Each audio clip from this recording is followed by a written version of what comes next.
You are listening to KLRN Radio, where liberty and reason still reign. All writers are prone to becoming so attached to our characters and stories that we struggle to see why a passage may not be working. It takes another set of eyes to help us nurture our writing to full maturity. At Black Wolf Editorial Services, we strive to enable writers to develop and grow, shaping stories into masterpieces that can stand the test of time. Editing services are provided for all genres and all age categories. Services range from critiques of the short story through to the line edits of the full-length novel and copy editing for those preparing for publication. We also offer assistance on generating a writer's bio for your websites, as well as help with those book blurbs and promotional material. We won't abandon you to the masses. We want to celebrate with you in your successes. Black Wolf Editorial Services, nurturing your writing into maturity. For a full list of services and prices, visit us at blackwolfeditorial.com. Individuals and businesses with tax problems, listen carefully. Do you feel like you're losing control over your finances? If you owe over $10,000 in back taxes or have unfiled tax returns, we can help you take back control. The IRS is the largest and most aggressive collection agency in the world, and they can seize your bank account, garnish your paycheck, close your business, and file criminal charges. Take control of your tax problems now by calling the experts at Tax Mediation Services and take advantage of the Fresh Start program and new laws that may allow us to negotiate a settlement for the lowest amount possible. Our team of tax attorneys and enrolled agents can stop collections and get you protected so you can take control of your financial future. Tax Mediation Services is accredited by the Better Business Bureau. Call now for a free case review and a price protection guaranteed quote. Call Tax Mediation Services now at 800-610-9050. That's 800-610-9050. 800-610-9050. KLRN Radio has advertising rates available. We have rates to fit almost any budget. Contact us at advertising@klrnradio.com.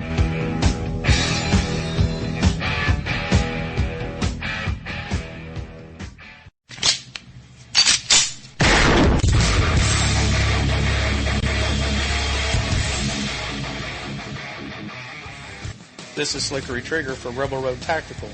With proper care and feeding, your pistol will be ready when you need it, there to save your life. Shouldn't your gear be that good? Whether you need a holster for comfortable everyday carry or a tough-as-nails holster for your next training course, Rebel Road Tactical has what you need. Check us out on the web at rebelroadtactical.com.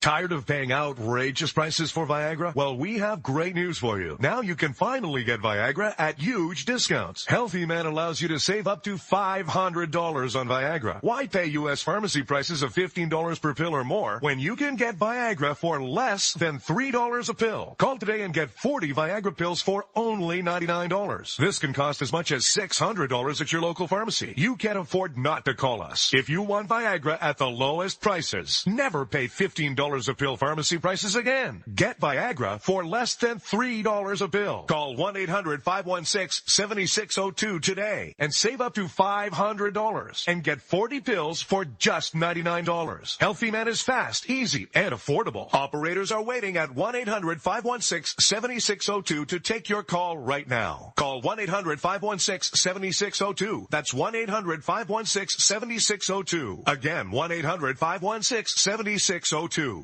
The following message contains a special offer for listeners of this station. Are you a man over 40? Are you constantly looking for the nearest bathroom? Do you wake up multiple times a night to use the bathroom? Right now, Perfect Prostate is sending out free bottles of their groundbreaking new formula to listeners of this station. Perfect Prostate Formula was developed by medical doctor Mitchell Fleischer, and its ingredients have been clinically studied to reduce your frequent nighttime bathroom visits and promote healthy urine flow. Right now, preferred customers get their first bottle of Perfect Prostate absolutely free. There's nothing to lose. Perfect Prostate is guaranteed to reduce that constant urge to use the bathroom, especially at night, and promote healthy urine flow. Don't wait. Call now for your free bottle. Just pay shipping and processing. Dial 1-800-675-0251. That's 1-800-675-0251. Supplies are limited. One free bottle per household. Call now. Dial 1-800-675-0251. That's 1-800-675-0251. Hey folks, I want to introduce you to a friend of mine, Dr. Richard Harden. We are on the same mission, which is waking up America.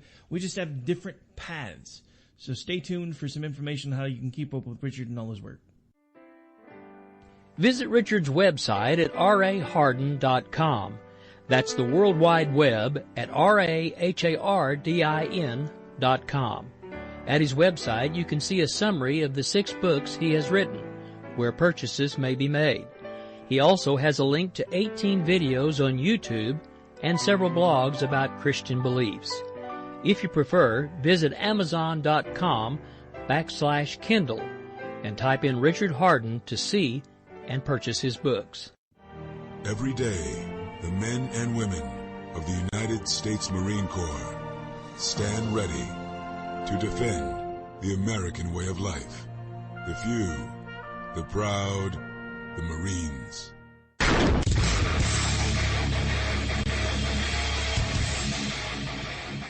This is Slickery Trigger for Rebel Road Tactical. With proper care and feeding, your pistol will be ready when you need it, there to save your life. Shouldn't your gear be that good? Whether you need a holster for comfortable everyday carry or a tough-as-nails holster for your next training course, Rebel Road Tactical has what you need. Check us out on the web at rebelroadtactical.com.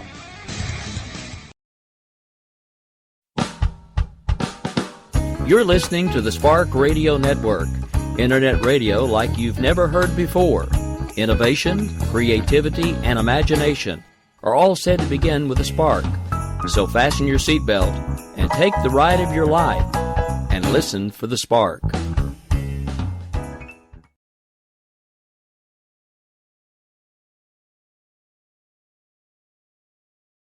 I'm not ready to end the fight. I'm not ready to back down. 'Cause I've been through hell and I don't have time to go round and round and round. It's too late to turn back now. You know I wouldn't if I could. 'Cause I'm proud as hell. I can't bring myself to do what it is you think I should. All right, folks. Well, happy Tuesday evening. This is the first Tuesday edition of the Jenn and Rick Show post-CPAC, and also now officially post-joint session. And after that joint session, I don't know about you, but I need one of these.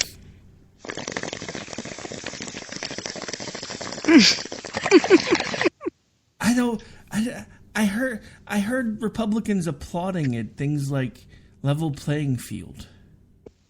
You know, we used to, and creating, talking about getting rid of regulations and cutting government, but then several things that he was going to create. And spending, and I don't know. Spending out the wazoo. I mean, come on, he's talking about $50 billion in defense spending. He's going to do this, he's going to do that. I mean, look, not to steal an old line from Top Gun, but son, your mouth is writing checks. Your bottom line can't cash because we're broke. Where are you going to get all this from? Yes, absolutely. Well, but I do want to say before we get into like the nitty gritty, that I thought that this was probably the best speech he's ever given. I don't know who wrote it. I don't know if he practiced longer on it or what, but for the most part, he had a few times where he went off and he did his little Trumpisms, whatever. But for the most part, especially for the first half of it, it was very calm. It was very professional. It was very on point. And even if you don't necessarily like everything that he was saying, he was at least saying things well, if that makes sense. I guess I will have to take your word for it. But I think that, there were things that they always say, message of unity and strength, blah, blah, blah, blah, blah. I mean, I think it was important that he touched on that it's the end of Black History Month and that he acknowledged the recent wave of vandalism and threats against Jews. Just not overlooking that or, leaving it untouched was probably a good thing. He talked about the national pride, like the surge of optimism and the increase in national pride. And I'm thinking, well, yeah, like you made nationalism great again. I don't know. Maybe it's just me because he's been in the media so much and in the news so much and on TV so much that after 5 minutes I hear this. And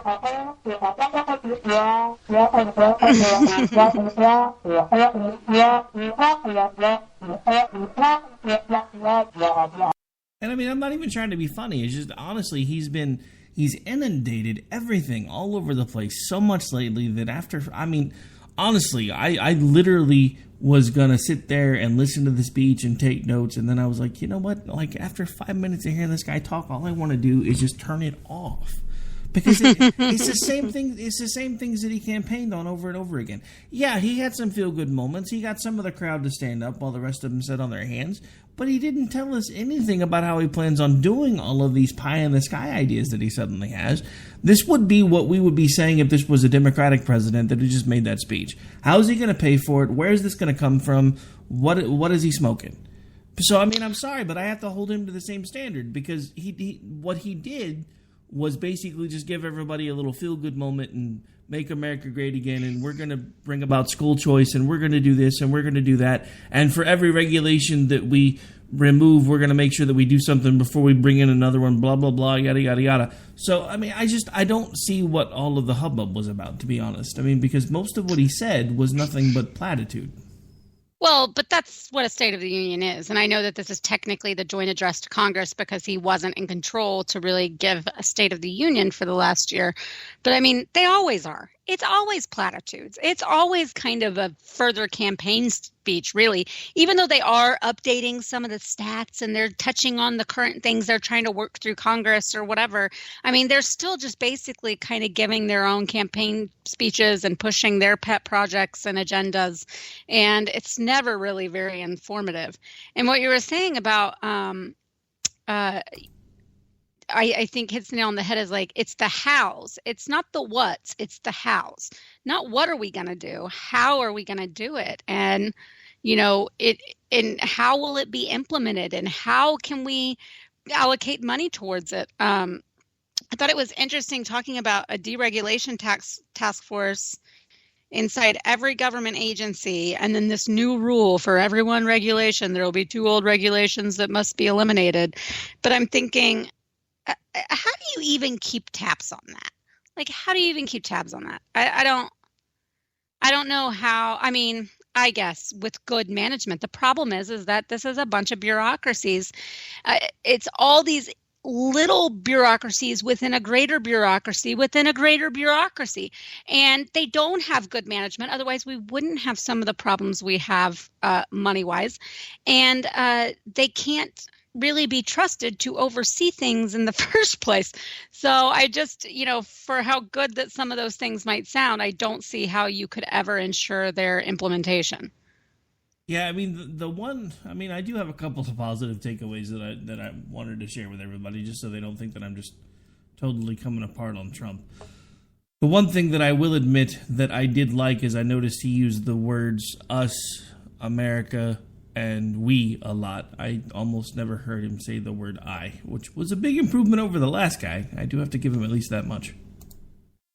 Yeah, absolutely. And that's kind of, he's done that from the beginning, at least since his I guess since his actual election. There was a lot of ayes during the primary process, and there was a lot of ayes during, the general campaign. But it seems that once he was actually elected, there's been quite a bit of we, us, and Americans used more than I. So I do like that. That's the way it should be for a leader, for sure. And there were some other good points, but they're not anything mind-blowing, supporting Israel, securing the border, buy American, hire American when we can, just all of the things about having our laws respected, respecting our own laws, respecting other nations, having them respect us. Okay, all of that's fine and good, but like you said, it's not anything new, really. It's not any sort of new direction that we're moving towards. I thought that there was a part where, of course, the whole Obamacare thing, but see, this is another thing about Republicans. Before, they wouldn't have wanted to replace it. They just would have wanted to get rid of it altogether. And now we're talking about replacement because now we feel like we have to because of this or that. And so we've moved on that. Then he talked about childcare being accessible and affordable, about this paid family leave for new parents, investing in women's health. What does that mean? Does that mean continuing to fund Planned Parenthood? Is that the idea behind investing in women's health? I don't even understand that. And then, of course, he said promote clean air and clean water, which I don't really have a problem with. Let's just not go environmental wacko with it. But all of those things are things that GOP generally has opposed. And they were giving standing ovations. I know. It's just, it's like this... I don't know. Ever since Trump's election, I honestly continue to feel like I'm living in some sort of bizarro world because I actually heard him say that he was going to level the playing field when it came to trade. Yes. And Republicans stood up and cheered. We're talking about tariffs. Do people not understand what tariffs are actually going to do? Because all that does is put a cost onto the consumer that will be passed onto the consumer. So it's not going to fix anything at all. I can't believe that simple Econ 101 is escaping so many people at this point because tariffs are not a good plan. Not at all. There are ways to do this without using tariffs, just like there are ways to remove Obamacare from the equation without replacing it with anything. It would be this simple. You kill everything in ACA, just wipe it out, and then you make it legal for insurance companies to compete across state lines. That would fix almost every single problem. Then you give it a few months, you see what happens with that, and then if there's still people that aren't covered, then you do whatever you need to do to get the people that are left covered, whether it's expanding Medicaid or whatever else you feel like you need to do to make sure that everybody gets covered, if that's what you're going to run on. But as a conservative, to stand there and say that we need to repeal and replace Obamacare, that is insane. Obamacare is a train wreck. All of this point, what that sounds like to me is they want to remove Obamacare simply because it's called Obamacare and replace it as something that gets the rubber stamp of the R's, that makes them feel better because they were the ones that ultimately did it. And that is insane to me because Obamacare has literally almost destroyed this country. And now we're not talking about removing it. We're talking about removing it and replacing it with something that's going to be, it's going to be so much better. Really? That's what they told us the last time when they told us we had to pass it to find out what was in it. But before that, they told us that we were going to get to read the whole thing. They didn't bother to tell us it was 200,000 pages, but that we were going to get to read the whole thing. This upsets me to no end, because this is why we gave them the House. This is why we gave them the Senate, and this is ultimately why we tried to give them the presidency. And now, instead of we're going to do away with it, we're going to make it better by getting rid of it and putting something else in its place. We don't need anything in its place. Our healthcare system was fine for the vast majority of Americans. If you want to talk about the people that were underfunded or unfunded, then let's deal with that particular issue. You don't have to break everything else to fix that. Right. And fairly simplistically, the main issue was enough people that could not afford coverage also weren't considered for Medicaid. So you're talking about maybe raising the threshold of the cap for Medicaid for families of 4 or more, or, there are all sorts of ways to do that to include those people that are actually in need of insurance, cannot afford it, and do not qualify for state or government help.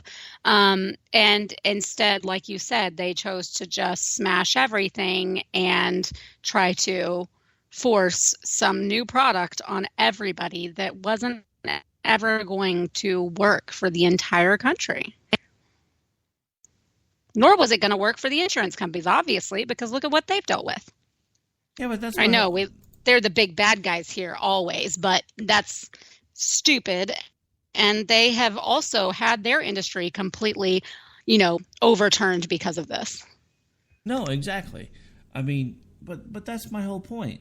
Don't tell me that when you guys ran on this whole idea of we're going to get rid of Obamacare, now we give you the opportunity to finally do it, now it becomes repeal and replace. Why did it have to become replace? Why are we caving? This is what we always do. Every single time when supposed conservatives have the control of the House, the Senate, and the presidency, they cave. Every single time. And I know, it almost feels like we're playing a gentleman's game with a bunch of riffraff.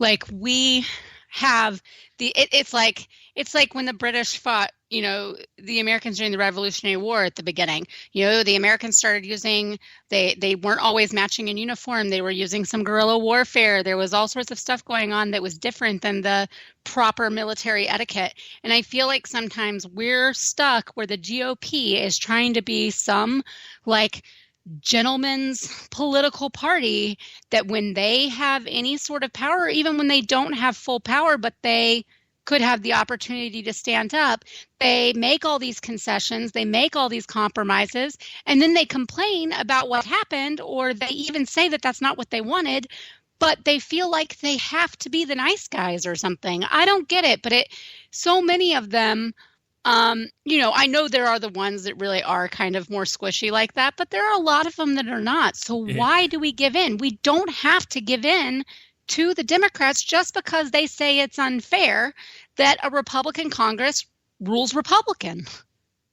It's insane. They don't do it when they're in power, but this is not a new problem. This has been going on for a long time. Yeah, but remember that was what Trump was supposed to be stopping. Remember, he was the bull in the china shop. He was going to be the one that shook everything up and made people realize that Republicans needed to have the ability to rule as Republicans when they were in power. That's what we were all told. And yet I hear him even starting to use the language of repeal and replace. I heard him from day one, even before he was elected, telling people that it was a rather un-Republican thing for him to say, but if he became president, he was going to have to make sure everyone was covered by health care. Right. Yeah. Whatever he's doing and whatever he says, I'm not as much concerned with, because Democrat gonna Democrat, and sorry folks, we pretty much elected a Democrat, but it is just really frustrating with the GOP that they just always seem to do this. And like I said, this has been a long time that this has been the case. So, at some point, we just either continue to give in to leftist and Democratic demands and just, basically surrender our platform and our principles, or we start playing hardball the way that they do. I just don't know. I think that there's a crop of people that is, and some of them are younger, that would like to do that. But everybody else is comfy in their seats, and they're, having their golf games and going to their afternoon tea and whatever else with their Democratic brethren. And they don't want to rock the boat that much. They like the way it is. They like the status quo, even if they don't necessarily agree with all of the policies. They're willing to go along with it to keep things from basically the feathers being ruffled. So it's just really frustrating. And unfortunately, that's a congressional thing that, even though, for all Trump's talk, Trump can't do anything about, really. I mean, he can threaten some things and he can call them out in the media, and, he can try to put some pressure. But the people of America, if they were serious about wanting to change all of this, they need to make changes in their states with who they elect. Because obviously this is just, people are turning over. This is true. I don't know. I guess I'm just really disappointed, because I have a feeling that by the time this is over with, we're going to have something very similar to the ACA, but it's going to have a Republican stamp of approval on it. Right. So then when that fails, or bankrupts us further, or throws us even further into a sort of socialist way of government, because I do think it kind of paves the way for setting the precedent and making the excuses for other areas to then become more socialized, then unfortunately they will be the ones that will be blamed. I mean, they'll be like you said, that their names will be on it, and that'll give even more leverage for the Democrats. And that makes me sick. You know what actually makes me even a little bit more upset? I've now started to see conservatives talking about this whole universal base income idea. Oh, goodness gracious. Well, it's like this child care thing. I mean, no. In fact, it was wrong that we ever, forced every taxpayer, children or not, to fund our schools. We should not be funding everyone's child care and paid family leave. That should be up to companies, or you can negotiate it through, various forms with your employer. There are ways to go about that, and there are things to apply for within local, state, and the federal government to be able to get some weeks off if you need it. This is that is just something that is so unnecessary on the list of things that needs to be done in this country. Yeah, no, I mean, I don't ever agree with the idea that at some point we started using tax dollars to fund education, because it doesn't make any sense to me. Especially doesn't make any sense when you don't have a choice, which, was highlighted tonight. And I think that's probably one of the better things that's going to be pushed through this Congress, and hopefully they do, is something more affirmative on school choice. But again, all of this, I mean, I'm a little bit, I'm just a little bit annoyed with all of it, because I think I'm at a point where I just want them to leave all of it alone. I mean, the federal government doesn't have any business in any of it. So pretty much secure our borders and deal with foreign affairs. And other than that, stay the heck out of my business and my state. That's how I feel. No, it's just, that pretty much sums it up for me. I mean, there are only a handful of things that the actual general government, because it never used to be called the federal government, was actually created for. That was to regulate interstate commerce and mutual defense were the two main reasons that it existed. We need to get that government back to that, because it's no different than all of this. Everybody's happy because Scott Pruitt's going to be the director of the EPA, and he's probably going to get it reined back in a little bit. That's great, but what about all these other Leviathan programs that have morphed into things that they were never intended to be? We don't honestly need a National Education Association other than to set bare minimums. Each state should have the ability to go above and beyond those minimums anytime they see fit, because the state ultimately should have the authority over education, because the state is going to have a better idea about how education should work in its individual state than the government should.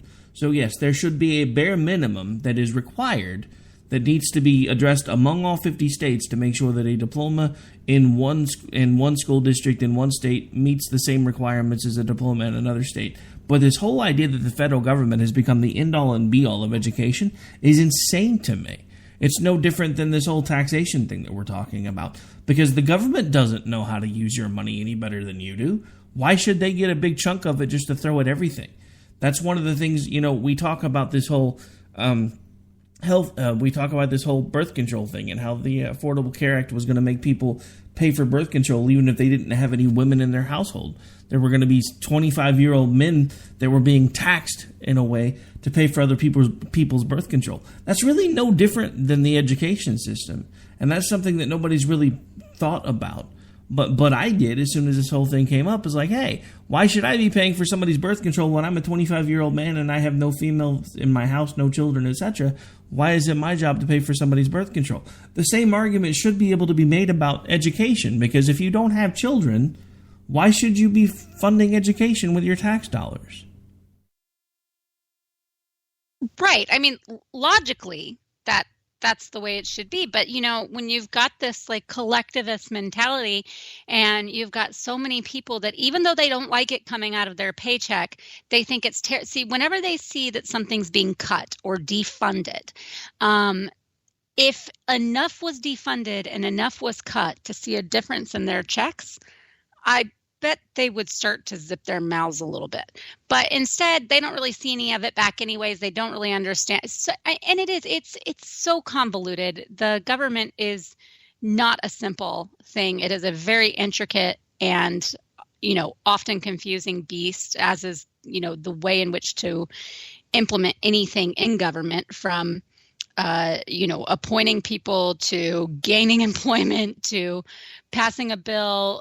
All of it is difficult and to navigate, and people don't really understand it. And there are lots of it that I don't even understand, but or not expertly so. So it's something that just seems far away and doesn't seem to actually affect their daily lives. So that's why it's so easy, especially for young people, I think, to say, oh, well, they take this anyway, so give more money to this and give more money to that, because they don't really think, they don't ever see anything back in their paycheck, and they won't notice if it's $5 or $10 more. So they don't really keep track of those things. They don't really understand how it works, and they don't think it truly affects them, but they know that one person somewhere that needs that, it should be paid for them. And that's all they care about. It's so feelings-based. And, we have had a media, and we have had an education system, and we've had a Democratic-controlled government basically for the better part of a decade that has just been using everything it can to get those tentacles attached to the brains and the hearts of as many people as they can and just pull on the strings. Something that was actually tweeted to me earlier has been resonating with me throughout this conversation, because I had mentioned in a tweet, does anybody else remember when the Republicans used to cringe at the phrase a level playing field? Now they're applauding it. And someone pointed out to me that may have something to do with the fact that it seems that politics has widely shifted to the left. Now the Democrats are uber left, and the Republicans are slightly left of center. I hate to say it, but some of these policies that I heard about tonight actually support that idea. Just like the stuff that we were talking about earlier with the paid maternity leave and the help with your daycare and the this, that, and the other. Those are things that up until now have been predominantly Democratic ideas, because we need the government to take care of us. That's been a Democratic selling point. Now it seems to be becoming a Republican selling point, and I don't like this one bit. Well, I think that to the point of Republicans being like center or left, slightly left of center, everything having shifted, I think that is certainly true to a certain extent. But I also think that power loves power. And so when you gain control and you gain power of something, get the power of something like the Republicans have now, especially after being denied any way to really wield that power for a while. I mean, people like their way, and they like to be important. And the way that you stay in power and stay important is expanding government and expanding your own power. And I think that's what happens with presidents, right or left. And it's what happens with Congress too. And even if they don't think about it in those terms, and they don't think that they are pushing ideals that are, say, left of where they think they stand, they are. And part of the reason they're doing so is because it feels good to have people say, yay, that's great. And a lot of people, and unfortunately the public is usually not so informed enough. And quite honestly, a lot of people do kind of like to be told what to do. It's like, children needing boundaries, needing rules, needing guidelines. And so they kind of welcome being told what to do, as long as they're being told what to do by the guy and the people that they voted for. And that is not what conservatism has been. And unfortunately, the GOP has not been conservative for a long time. All right, well, it is about time for us to take a break. When we come back, we actually have Ron in the chat who has a pretty good suggestion about the healthcare idea. We'll talk about that when we get back, but let's pay some bills. What do you say? I'm not ready to end the fight. I'm not ready to back down. 'Cause I've been through hell and I don't have time to go round and round and... You are listening to KLRN Radio, where liberty and reason still reign.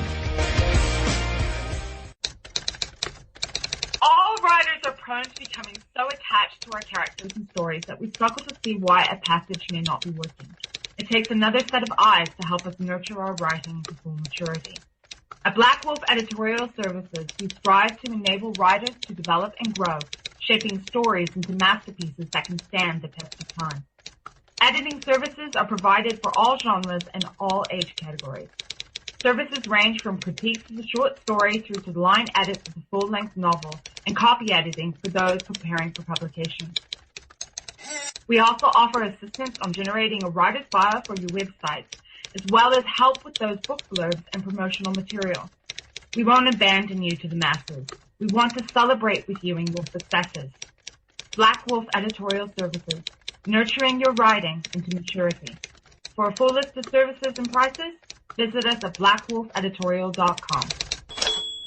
Individuals and businesses with tax problems, listen carefully. Do you feel like you're losing control over your finances? If you owe over $10,000 in back taxes or have unfiled tax returns, we can help you take back control. The IRS is the largest and most aggressive collection agency in the world, and they can seize your bank account, garnish your paycheck, close your business, and file criminal charges. Take control of your tax problems now by calling the experts at Tax Mediation Services and take advantage of the Fresh Start program and new laws that may allow us to negotiate a settlement for the lowest amount possible. Our team of tax attorneys and enrolled agents can stop collections and get you protected so you can take control of your financial future. Tax Mediation Services is accredited by the Better Business Bureau. Call now for a free case review and a price protection guaranteed quote. Call Tax Mediation Services now at 800-610-9050. That's 800-610-9050. 800-610-9050.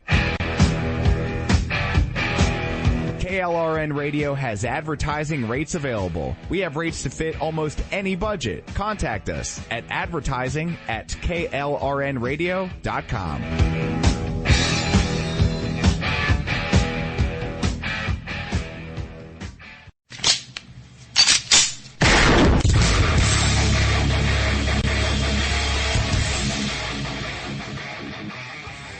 This is Slickery Trigger for Rebel Road Tactical. With proper care and feeding, your pistol will be ready when you need it, there to save your life. Shouldn't your gear be that good?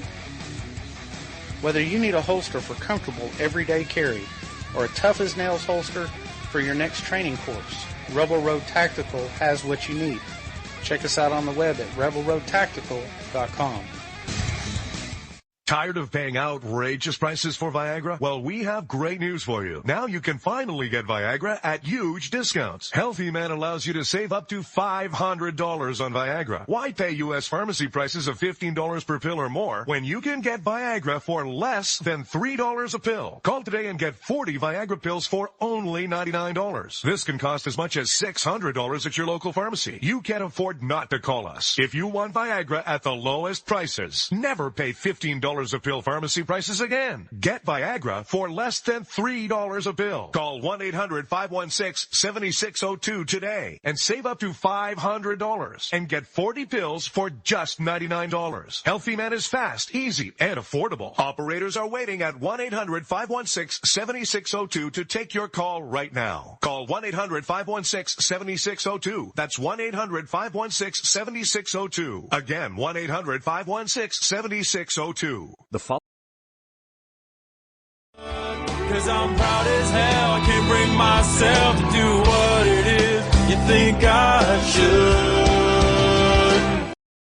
All right, folks, we are back. We are live right here on KLRNradio.com, and this is the Jenn and Rick Show. We've been mostly talking about the post-joint session because, unfortunately, my lovely co-host could not make it with me to CPAC, so I don't really want to start rambling on about that since she wasn't there. No, but feel free to talk about it a little bit. I'm interested. Oh, I will, probably here in a minute. But one of the things that I wanted to talk about was actually Ron, one of our loyal chat room attendees, actually had this idea. How about insurance companies offering a form of an a la carte policy? They come up with a price based on your picks, and you can compare multiple competing prices and policies across all borders. Kind of like that idea. They'll never go for it, but I like it. Wait, that just cut out. Will you say that one more time? Sorry, I missed like the 3 middle words or something. See, this is what happens, folks. You just it's like being married. They stop listening after a while. Anyway, So anyway, No. Ron had the idea of insurance companies offering what would be considered a la carte type policies, where they come up with a price based on what you choose, and then you can compare multiple competing policies and prices across all borders. Yes, I like that too. I like that idea. They'll never go for it, but I like it. But then again, I never really thought that cable companies would start offering little sub packages that you can add and take away at will. And actually, Dish Network just came out with that, so who knows? Maybe Ron's onto something. Ron, if they ever come up with this idea, you can you might want to screen capture this particular chat conversation. Be like, hey, I came up with this idea back in 2017, bitches, it's mine. Give me something for it. All right. So anyway, I mean, I don't. So another thing that I definitely wanted to kind of touch on, and then we'll go over the kind of the general CPAC vibe and etc. So does it bother you as much as it bothers me that Trump is telling everybody that he's not going to the correspondents' dinner? What do you mean? That he's telling people? Well, I mean, basically that he's just decided that he's not going to go. It kind of bothers me a little bit. I don't know. I think that whole thing is stupid anyways. So, I think as far as, it just being something that, presidents do and it's been a tradition, then yeah, it's kind of annoying. But at the same time, I kind of like that he's putting his money where his mouth is, that says he despises the media, that they're all terrible, and he has no reason to trust any of them. So why would he go have dinner with them? So he's saying, I hate all of you guys. And so, no, I'm going to respectfully decline to come to this thing where you all, praise yourselves and make fun of me. That's kind of, there's something a little bit like, well, at least he's not, being two-faced, even though we know he is two-faced. But still, I don't know. It's all right with me. I have always kind of enjoyed seeing all the fodder about it, in years past. But, and I thought this year would be especially funny because, of course, Trump. But, oh well, I guess he passed. Well, that's kind of my thing with it, though, is honestly, I've always kind of thought that the Correspondence Center was a good way to gauge how our presidents would respond to what can actually be kind of a stressful situation. Because let's face it, it's not fun to stand up and have people make fun of you. But how well you can deal with it can sometimes gauge some other things that we may need to know about you. And it's always kind of been an important bellwether for me. The presidents that typically can roll with it well and do the right thing, and just kind of either make a joke about it or just kind of go along with it.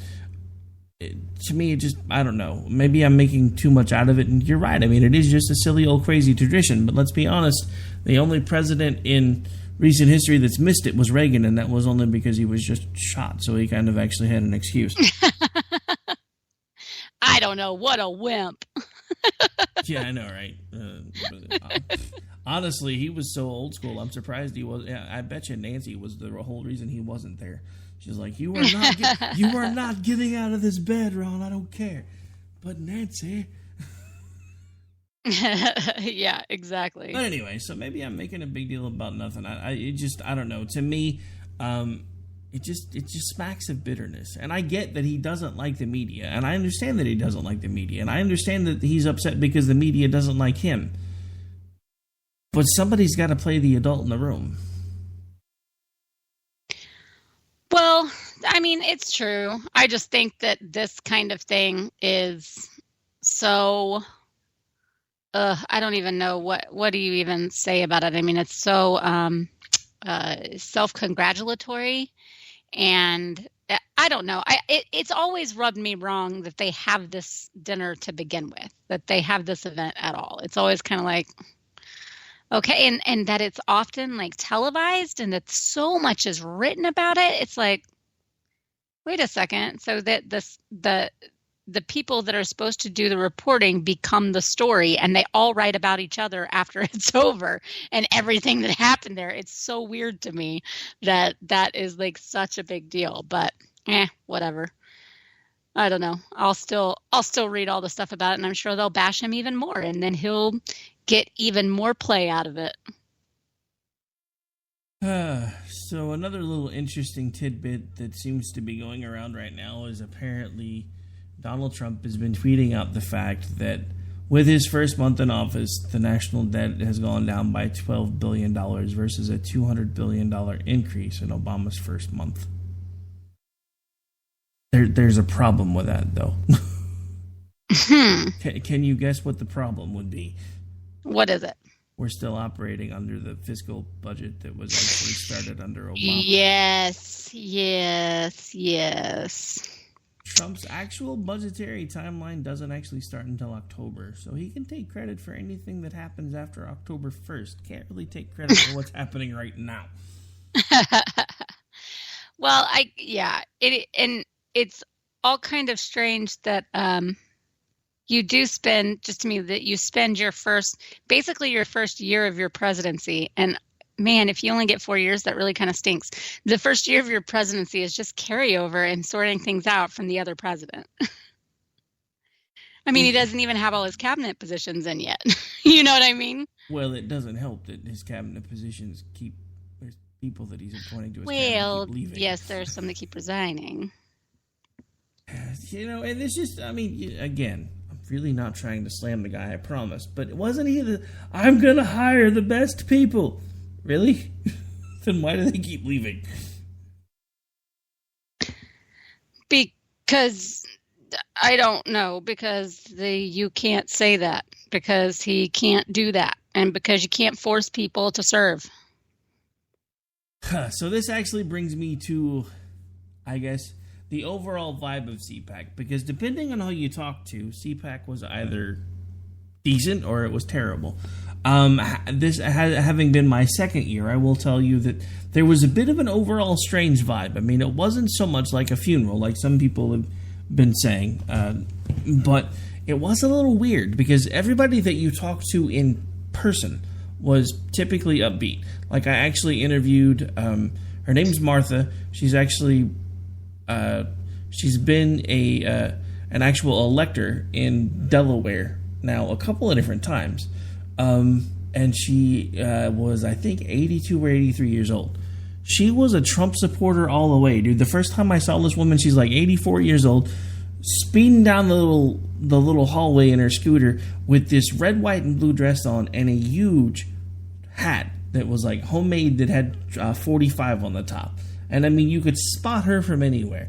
And she was this huge Trump fan and huge Trump supporter. And there were plenty of those people that were there. But at the same time, there were a lot of other more, what I would like to call more usual conservatives.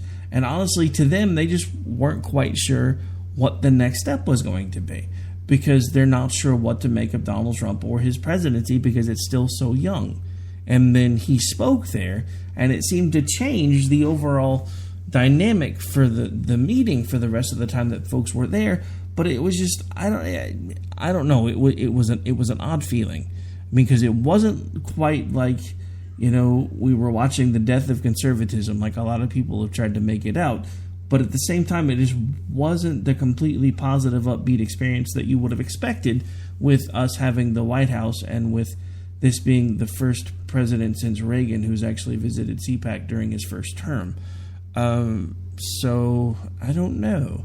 It was just odd. I mean, it was fun, and we did figure out a lot of the way the stuff on the inside of it works, which I didn't really worry about the first time I was there because I was mainly just trying to keep up.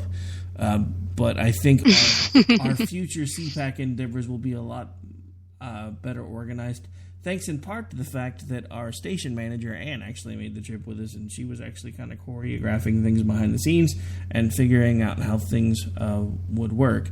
And for those of you that do know, I do want to make an official announcement. Yes, I was the founding partner of KLRN Radio, but Ann has a lot more spare time than I do, so she has been assuming the majority of the station manager roles, and now that we are actually incorporated, and she has been the one putting up most of the expenses to get that done, she does have majority ownership in the station at this point, and I don't have an issue with that. So I wanted everybody to hear that from me instead of finding out from somebody else.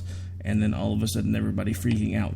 Because if not for the fact that she has invested a lot of time and money for her in this station in the last 6 months, we wouldn't be here right now. So anyway, so overall it was a good CPAC experience. I actually finally got to meet Dan. We actually got to sit across from each other and do a show, which was awesome instead of doing it through Skype. It's actually probably going to make Fridays a little more boring because it was kind of cool sitting across from him doing the show. But yeah, so we're planning. We're already starting to look at how to improve things for next year. One of the things that was completely awesome, and we're working on getting it put together, is we actually found the equipment we needed to be able to jack into the main auditorium. So we actually have the audio from most of the major speeches. We're still getting it cut down into bite-sized pieces so we can use it, but it should make for interesting stuff over the next few days and weeks to come. And I also got to sit down and interview my favorite comedian of all time, who I was actually going to play his interview tonight. However, because work sucked today, I will not be doing America Off the Rails. We'll be back tomorrow night to do that one. I think 1 hour of radio 2 days after CPAC is probably going to be enough. I can't even imagine cutting all of that down. It's not. That seems like a lot of work. It is, but it'll be worth it. I know, y'all are crazy and awesome, and you're right. Anne is she's a mover and a shaker, and she gets it done, man. She is. I just, from the little I've had, I've worked with her on a few things. She amazes me. So I think that you're right, Kayla, and is lucky to have her. Well, I can definitely say we wouldn't be where we are now, which is officially to the point where this is a recognized business entity. And we actually figured out a way to not have to change the call letters, because we did incorporate through Delaware, only because they have some of the best business laws in the country right now, as far as favoring businesses. But we actually figured out how to operate as a foreign entity within the state of Oklahoma, which means we get to keep the K, because it doesn't have to become a W. Woohoo! Nice. All right.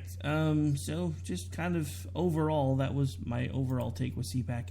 And again, I think that my best interview for CPAC, actually I had a couple that were really, really good. My favorite though still had to be Evan Sayette, even if he did yell at me for making fun of the title of his DVD. Because he making fun of you? No. I had, before I realized what I did, because the title of his DVD that's coming out in the next couple of days is Evan Sayette's A Deplorable Mind.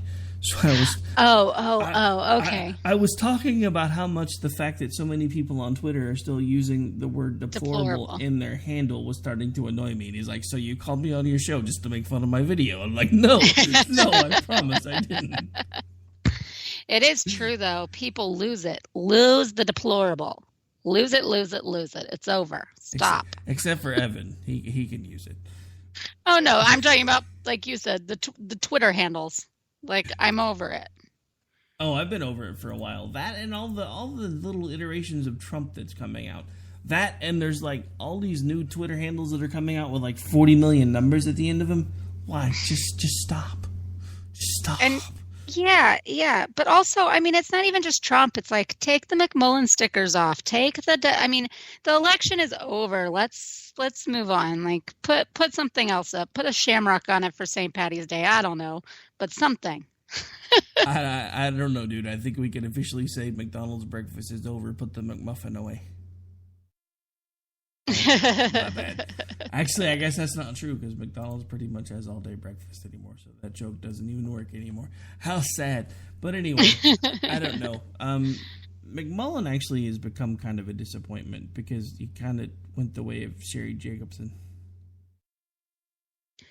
Yeah, and I think the thing with him is it seems like he's continuing to say things to like push some sort of agenda or stoke some fire that isn't worth stoking anymore. I don't know. He's doing it in the name of like holding Trump accountable, but that's not really what he's doing. He's forming coalitions with leftists. He's picking on things that are not not even anything to hold him accountable over. I mean, he's picking on things that are just silly, and he's going after him over stuff that has yet to even be put in motion. So it's just, maybe something he said or whatever, and he's acting like it's some really like profound thing that he's like fighting Trump and his big bad administration, when really it's like it was mentioned in one thing and they haven't implemented a single thing from it. So I feel like he's blowing a lot of smoke. I feel like there's a buildup to something coming. He's probably going to run for something else, I'm sure. So he's keeping relevant. But it seems like he has kind of gotten a little bit of that Trump derangement syndrome. So there's the people that have it that Trump can do no wrong, and there's the people that have it that almost shift left pretty crazily just to distance themselves from Trump, and they go overboard in the criticism of anything and everything related to him, and anybody that might even remotely, acknowledge something decent about something that's done. I mean, if you are not 100% criticizing all the time and just be in your bonnet, miserable as all get out, then you're not sufficiently anti-Trump enough. And that's kind of where Evan's gone. And it's just, it's obnoxious. And I don't feel like he's offering, really offering anything to people. Well, I still don't get it at this point. Trump is president. There's nothing that can really be done about that now, save things that shouldn't be being discussed. And the simple fact of the matter is, to root for him to fail at this point is to root for the country to fail. I never once rooted for Obama to fail. I wanted the things that he was telling us to be true. When he started talking about how the Affordable Care Act was supposed to save the average American family $2,500 a year, I wanted that to be true. At that point, that one selling point alone got my attention enough where maybe this wasn't going to be such a bad thing after all.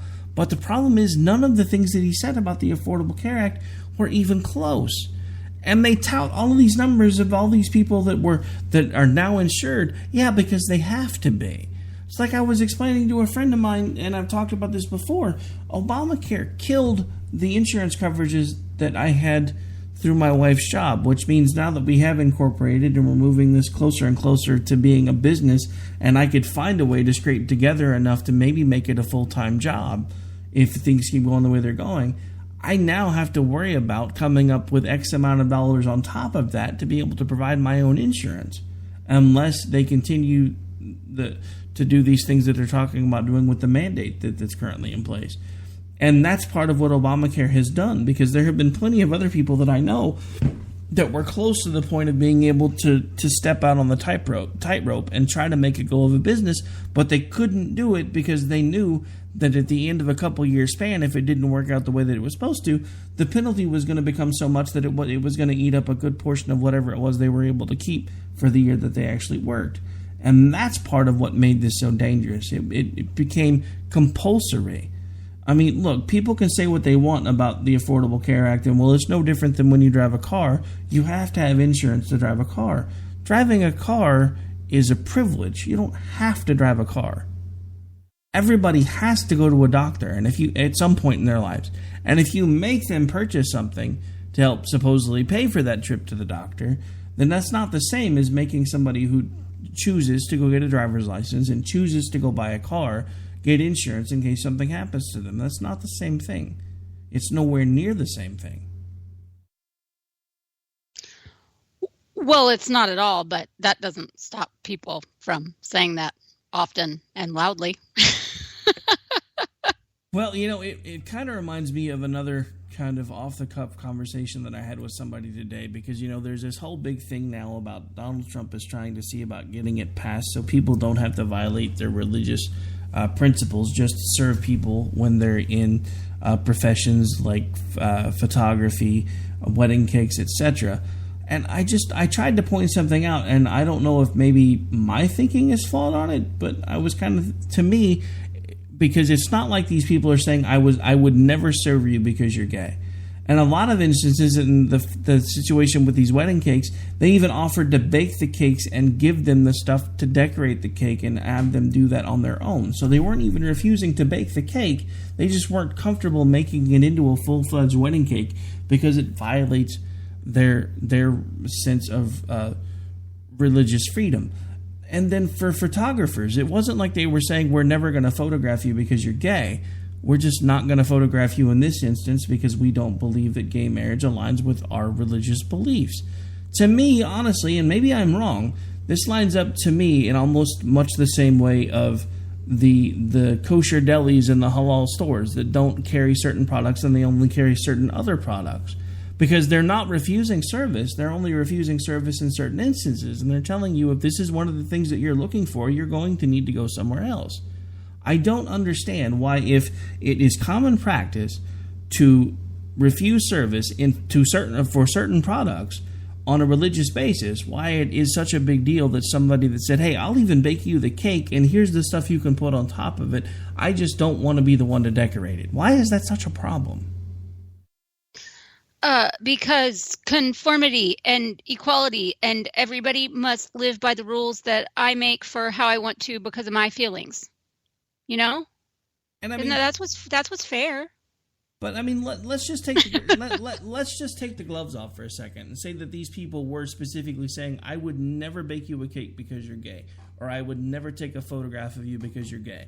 But hey, these people down the street, they like your kind, so go hang out with them. Let's say for the sake of argument that this was the actual mindset behind these things, and I honestly don't think that it is. This would still be a perfect instance where the market could take care of itself, because the people that they're refusing service to would find somewhere else to get their service. And the more these people refuse to serve, the more people would go to the other businesses. And eventually those people would either have to adjust their way of thinking or possibly even consider closing their doors in the event that they don't have enough to sustain their business. So and that's been one of my thought processes with this all along. We don't need government intervention to deal with bigotry. Let the market take care of itself. If you really think it's a bigoted concept, then eventually what's going to wind up happening is these people are going to run out of customers. Because, yeah, maybe it starts with, I'm not going to bake you a cake because you're gay. But then what about all the LGBTQ supporters that are like, all of a sudden now they're not going to go into this store because they found out this person doesn't want to bake them a cake? So this works both ways. So why do we need the government stepping in and suing these people, especially when they legitimately said, look, here's the cake, I will even make you the cake, but you'll have to decorate it? That seems like a pretty good compromise to me. To me, it's no different than going into a kosher deli and getting pissed off because they don't have any bacon. Well, that's the thing, is there are so many other examples of stuff. But, you know, this also kind of goes to not only just some sort of social justice warrior, you know, agenda push, but also that it really comes down to, for a lot of people, you know, seeking out these kind of situations in order to be able to call out those big fat meanie Christians. And like you said, they could care less about going somewhere else that doesn't offer something based on their religion. They're not going to, you know, Muslim-owned businesses and demanding stuff. They're not going to Jewish-owned businesses. And so it's really about that bigoted right Christian evangelical sect that they want to, you know, ostracize, and they want to out them and ridicule. So I think that it has a lot more to do with that than any sort of real rights. And sadly, I think you might be right. But on that note, we've actually gone over a little bit, so we need to get out of here. Why don't you remind folks where it is that they can hang out with you when you are not on the radio hanging out with me? Well, you can always find me on Twitter at jholmstead. I'm on Facebook, JR Holmstead, and check out misfitspolitics.com. And I am still feeling a bit jet lagged from I CPAC, still folks. had to slow that down because I almost said the old address. Yeah. Misfitspolitics.com. Yeah, I felt the slowdown, and I was still waiting for the Weebly too, so don't feel bad. All right, so on that note, folks, we are out for the night. I will be back with you tomorrow night. I'm still feeling a little worn out from CPAC, so I'm not doing 2 hours tonight. I have to produce tomorrow night and do an hour of radio anyway. So I'm going to hit the hay a little early. I'll be back with you live tomorrow night. Hopefully by then we'll have more of the CPAC audio up and running so I can actually start using some of it. I'm not sure what happened there. Sadly, I'm not the one that has the audio. So, but anyway, we will be back with you later. Have a great night. Take care. God bless. I'm not ready to end the fight. I'm not ready to back down. 'Cause I've been through hell and I don't have time to go round and round and round. It's too late to turn back now. You know I wouldn't if I could. 'Cause I'm proud as hell. I can't bring myself to do what it is you think I should.